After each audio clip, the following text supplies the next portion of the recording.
정의당이 녹색당하고 합당한 것이 결국 해산의 길로 가는 길이었습니다. 녹색정의당은 오늘 전국위원회 회의를 통해 민주당이 포함된 비례연합정당에는 참가하지 않는 것을 만장일치로 결정했다고 밝혔습니다. 녹색정의당은 회의 직후 대면인 서면 브리핑을 통해 녹색정의당은 준연동 비례대표제의 취지를 훼손하는 위성정당을 반대해왔고 중단 없는 정치개혁을 요구해왔다면서 민주당이 녹색정의당에게 제안한 비례연합정당은 준연동형 비례대표제 도입 취지의 정면으로 반한다는 점에 위성정당 논란에서 자유로울 수 없다며 불참 이유를 밝혔습니다. 그 뒤로 별 말 같지도 않은 소리를 했는데 다 필요 없고 이 지지율이면 이번에 영석 확정입니다. 관련해서 민주당의 비례득표는 더 높아질 것 같은데 해당 부분이 호재인 이유 짧은 영상 보시고 이어가 보겠습니다. 녹색당까지 들어와 있기 때문에 안 할 거예요. 제가 보기에는. 조율하기 되게 어렵죠. 왜냐하면 거기는 비례도 요구하고 특정 지역은 후보 내지 마라 민주당.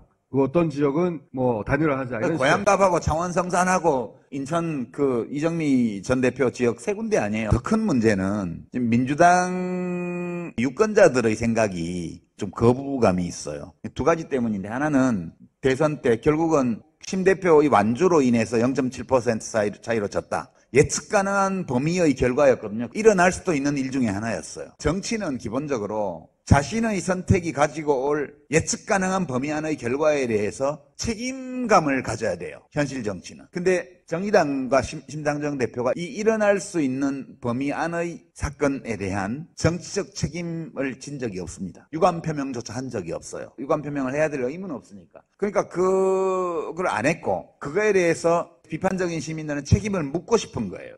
두 번째는 이재명 대표 체포동의안의 가결을 공개적으로 가결했잖아요. 그거는 연대하는 정당으로 살 수 있는 행위가 아니에요. 그것은 이제 정의당의 선택이었지만 또한 유권자들은 그 행위에 대해서 책임을 묻고 싶은 거죠. 그러니까 판사가 영장을 기각할 정도로 근거가 없는 체포동의안에 대해서 헌법이 규정하고 있는 권리를 반대로 행사한 거잖아. 네, 좋습니다. 간만에 좋은 소식이 아닐 수 없습니다. 이제 비례 문제도 덜 시끄러울 것 같고 핵심은 저 두창이를 심판하는 것에 올인해야 할 시기라고 생각합니다. 역사적으로 전제 왕권이나 독재 정권이든 간에 무너지는 순간은 권력의 중심에 있는 자가 주위의 충언이나 고언을 듣지 않는 것으로부터 시작됐습니다. 그리고 이젠 그게 눈에 보이고 있습니다. 진보당 강성희 의원이 개처럼 끌려나간 게 한 달이나 됐나요? 사지를 들려나가는 국회의원의 모습이 충격을 준 것이 얼마 되지 않은 상황에서 다시 이런 비슷한 일이 일어난 겁니다. 이건 87년 헌법체제 아래서는 도저히 일어날 수 없는, 일어나서는 안 되는 일이 연이어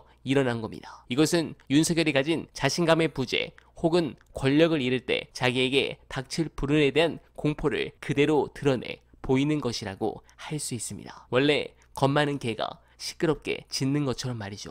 아마 강성희 의원 일로 경호처가 칭찬을 받았으니 또 저런 것이죠. 그런 부분에서 분위기는 점점 타오르고 있고 외국이 바라보는 윤석열 정권도 슬슬 무너지고 있구나 라는 것을 느끼는 것 같습니다. 김건희의 명품백 수수 문제가 외국 언론에 대대적으로 보도되고 여기에 이런 비민주적 행태도 연이어 외국에 알려지며 한국의 민주주의 자체가 흔들리고 있다는 것을 알게 된 외국 정부들은 독일과 덴마크 방문도 국내 정치적 문제로 인해 취소된 것도 심상치 않게 지켜보고 있을 겁니다. 민주주의 국가라면 넘지 말아야 할 선들이 있습니다. 그러나 연이어 선을 넘는 윤석열 정부의 모습은 결국 다른 나라들에겐 박근혜 퇴진 당시를 돌아보지 않을 수 없게 만들 겁니다. 가능하면 그 시간이 하루라도 빨리 우리 곁으로 다가오길 바라면서 어날바는 내일도 최선을 다하겠습니다. 여러분 고맙습니다.